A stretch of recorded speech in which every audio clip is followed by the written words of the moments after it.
Welcome to the Igniting the CEO Within podcast, where we interview successful high-level professionals to discover lessons they've learned throughout their career that can help ignite that CEO within you.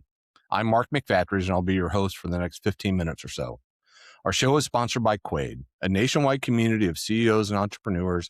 Quaid has developed a platform for CPA firms, financial advisors, and other professional service firms to deepen existing relationships, attract new clients, add advisory revenue, and impact the lives of CEOs and entrepreneurs.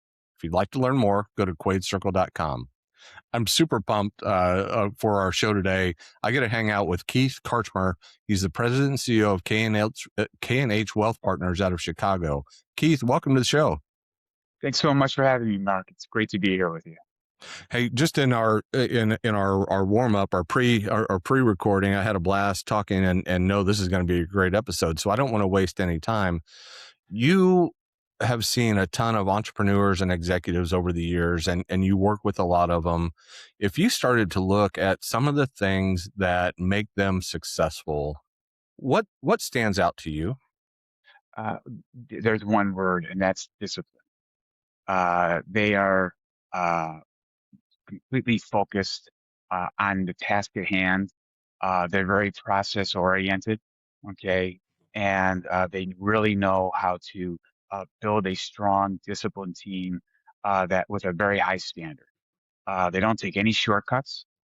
They understand that you have to finish one step before you get to the second step. They really block out a lot of any type of external factors that can be a distraction, and they stay completely disciplined to the task at hand. They don't worry about step two or step three. They just focus on step one, accomplish that, and then they'll move on to step two. The end game or what their ultimate goal is never a priority. Their first goal is, what do I need to do to get there? Okay, what do I need to do in order to be successful? And it's little things they do, but more importantly, it all breaks down to discipline and staying on task. I love that. How do you see, so that sounds great at the leadership level. How do you get that to cascade down throughout an organization? So in my organization, I'm not scared to get my hands dirty. So I will never ask one of my employees to do something that I'm not willing to do or that I can't do. Okay, for a couple reasons. One, um, I believe that nobody works for me. Okay, I always say people work for money to make a living. We work with each other in order to be successful and to have that discipline to build a great team. So if someone doesn't have time to get a project done, okay, because they're working on some other things, I have no problem taking that project back, okay, and working on it in order to get it done in a timely manner, and more importantly, deliver it to our clients in the time frame that we promised. So again, it boils down to discipline, right? So are we planning out our days correctly? Are we working as a team? Okay. And if I have to do something that I would call pretty basic, I don't mind doing that. And it Mhm. flows through our organization. My partner, Matt, is the same way. Uh, he runs different areas of the business, but he gets his hands dirty as well. Um, and so, I mean, there's Lisa in our office who pretty much does all of our operations and client interaction and stuff. But, she was out for a couple of weeks. Matt and I, we didn't skip a beat. We Yeah. got our hands dirty, and we did what we needed to do to deliver to our clients, and everything worked out great. So it's really a matter of setting the example, okay, and asking people to do things that I would do if I needed as well. So um, that's kind of how I think it, particulates down to every employee is, hey, I might be sitting here, but I'm on the same team as you. Mhm. And if we're all one cohesive unit with the same amount of discipline, that same high standard that we all want to work to, uh, it ends up being very successful for everyone. I love that, and there's a lot written out there about different generations and so forth, and that mindset that you have and that we talked about before we got on the show of being having that discipline and that type of stuff. These most recent generations get kind of a bad rap, I think, in not being willing to do that or not being receptive to that kind of leadership. Any thoughts on that as you start to recruit and start to add people of generations that are different from you? Well, sure. Obviously, post COVID, the world changed. And, obviously, many companies, you're talking about large publicly traded companies, all the way down to small business owners, are all, how many days do I get to work at home? You know, Mhm. and the generation, I can't blame them because they don't know any different, right? Yeah. So, well, why would I drive an hour and a half into the city when I could spend an hour and a half at home, save myself time, and get more work done? Well, what the younger generation doesn't understand is the camaraderie and the amount of learning that they will have on the job by walking to my office, asking me a question, saying, "Hey, I just spoke with this client. This was some of the things that he said. Here's what I responded to. Was I on? Was I off? Did I say the right things? What should I have said? Was I spot on?" And that's how you learn. You know, Mhm. when you get into the real world, you're not going to learn how to be a successful entrepreneur by reading a book. Okay. He might give you some good ideas. Uh-huh. Okay. And good thoughts and good sayings. Like Nick Saban's mediocre people don't like high achievers and high achievers don't like mediocre people. Okay. Which really resonates in our office. Yep. Um, but I can't blame that generation for having that mentality because that's really all they know. However, and have we lost some recruits because they don't want to come in 5 days a week? Well, okay, then you're not going to meet our standard, so that's okay. We have Mhm. a high standard, and this is what we request, and we don't do it to be tough or strict. We do it because we know as a team, okay, when we're all here, walking the same path, eating together, helping each other out, it's a pathway to success. It's almost like if you have a football team and you can sit and watch tape if you want, or you come to, work with pads and work on the offensive or defensive line, or you can just watch it on video. Well, you're not going to learn by watching it on video unless you Mhm. go out there and execute, and it's the same thing as even, a surgeon. Surgeons can't really become a better surgeon without bodies on the table where they can practice and learn from a mentor. It's the same thing in our industry, or any industry. There's Mhm. so many people that have been there before you, okay? And these resources that have so much knowledge, whether it's about your industry, whether it's about how to handle clients, whether it's how to talk, maybe it's even as to how do you manage your books? You know, Mhm. talk to the experts that have been there, learn from their mistakes, which hopefully you will still make mistakes, but hopefully with them you'll make, not as many mistakes as they did. So that's always been my mentality and how I learned and what I try to educate people that come and work with me. Yeah, no, and I'm with you. Obviously, we're of the same generation, and I think some of the things that gets missed is there's a transaction mentality and there's a relationship mentality, right? And what you're Sure. talking about is a relationship mentality, and that goes beyond the 9 to 5. I'm going to do my job and I'm going to accomplish what I've been tasked to do. That's fine, but to get to that next level, you need to have in my opinion, you need to have those relationships that do exactly what you say.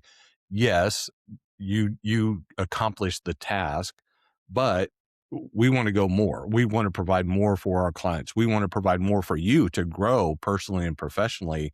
And to do that, you've got to have these interactions. And it's, as you said, just popping into an office or going out to lunch or going to grab a beer is a missed opportunity if you're working from home, in my opinion. No, I mean, I wholeheartedly agree with you, right? And so, and yes, it's going out for a beer and whatnot, but I always tell people I have 21 years of experience, okay, but I have a new appreciation for my ignorance every day. Mhm. And all ignorance is the lack of knowledge. And guess Yeah. what? I have access to so many different resources for my industry that if I don't have an answer, I'm not just going to tell the client something. My answer is going to be, you know what, I'm not sure. Let me get back to you on that. Hmm. And I know exactly who to call, the exact question. I get my answer and I get back to the client, usually, within 2 or 3 hours. It all depends if I can get a hold of my, resource at that time. But, you know, I don't know everything, which is it kind of makes it exciting, right? So, Hmm. people think when you become a CEO or you're running you run the business that you know everything about everything. Oh, you can't. I mean, because laws are changing, personnel is changing, people are retiring, younger generations are coming up. Um, and, you know, you and I, like you said, come from the same generation. But I can tell you that, the younger generation, like I said, I can't blame them, but I think their road, okay, it's just a different pathway. And we're trying to teach them, hey, this is what we did to be successful. That's Hmm. not to say that what you and I did is the only way to do it. If a Absolutely. young, right, if a younger entrepreneur has a different way to go about it and it's successful for him or her, have at it, right? Yeah. So, go get them. And like you said, you're going to work 9 to 5 though, and you're going to finish tasks. Okay. Without, that's just average, and Hmm. average is okay. Normal, that's okay, Yeah. but not for me. Like for me, we have a high standard, and we need to play to that standard every single day because we don't want to be average. And, if I wanted to be average, I'd, work 9 to 5 and call it a day. But Hmm. and not being average motivates me every single day, okay, to get better and help the firm get better, help people that I work with get better, and be resources to anyone I can help. Yeah, that's really good.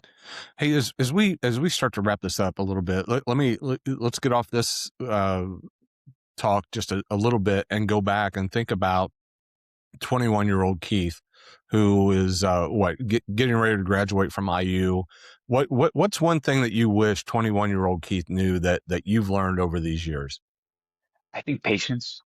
When I graduated from college, um, you know, I came from IU and all of my friends and so forth. We all thought we were gonna, enter the workforce and, take it over and make a lot of money and have a great living. And, what I learned is that things take time. Hmm. And I think patience is really key to overall success. And that's even for someone that works from 9 to 5. I wish I knew when I graduated that said, hey, uh, things take time in order for you to be successful. Okay. And all these overnight successes, they're not overnight successes because you didn't see all of the work they did for the past 20 years. And now it looks like they're an overnight success because they, Yep. went public or whatnot. Um, but patience is so critical, whether you're 21 years old coming right out of college or whether you're 50 years old and you've been in the business for a while. Because what patience allows you to do is not be too hard on yourself. It allows you to ask questions. And most importantly, you don't act emotionally. When you act Yeah. emotionally, okay, with a, how do I put this? When you act emotionally and not with an easy mind, or you don't take your time to really think it over, usually you're going to get a bad outcome. You're Yeah. either going to really upset somebody or you're going to get really upset, and nothing good comes from that. But if you have patience to kind of sit back, think about what transpired, okay, and then go implement on a much more calm demeanor, usually you're going to get much better results with that. And unfortunately, I think a lot of people lack patience, and not just in business. I think just in life. Hmm. And but if it were me when I was 21 year old, because I am a go getter, because you know I like to work hard and I like to succeed, and I would get frustrated at 21 or 22 or 23 years old because I wasn't moving fast enough. And then I started realizing, okay, these guys have been in the business for a long time. I just have to have patience. I know it will come, but it's going to take a lot of work. But at the same time, I started uh, taking some pressure off myself, allowed patience to kick in, stop. I blocked all the external factors, hearing what all my friends were doing, stopped worrying about the end goal because everybody's like, what's the end goal? Well, the end goal is really to have a successful career.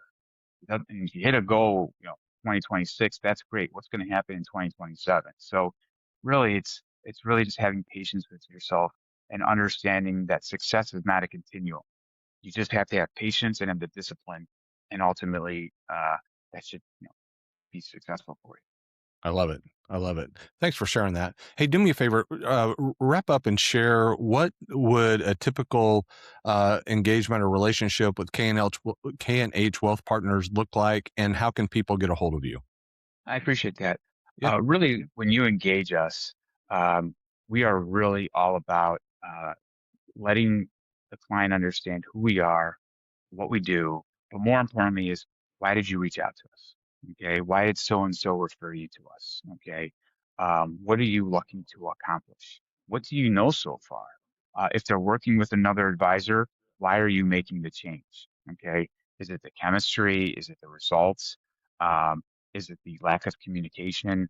We really have to get to know uh, their situation, and we get all sorts of answers. But one thing Matt and I do really well is we're patient with our clients, and we show them that you're not gonna we're not gonna work with you overnight.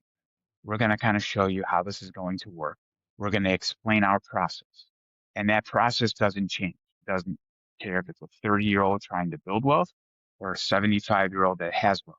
The process is still the same, okay, as to how we take our client through it, introducing each other. In the first meeting, we're not sitting there and talking about all their investable assets and their insurance and whatnot. It's really like, tell me about like your life. What'd you do for a living? Okay. Mhm. How long have you been working with this person? Why are you, or some people just do it by themselves and say, why have you never had an advisor?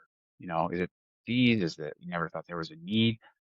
So really the first meeting is, how do we get to know them, understand, what their goals are, why they came to us, and then take them through the process of whatever it is that they, based on their answers. Um, and usually the end result is, they will engage us. And if they don't, because they still are kind of loyal to their other advisor, that's perfectly okay. You know, Mhm.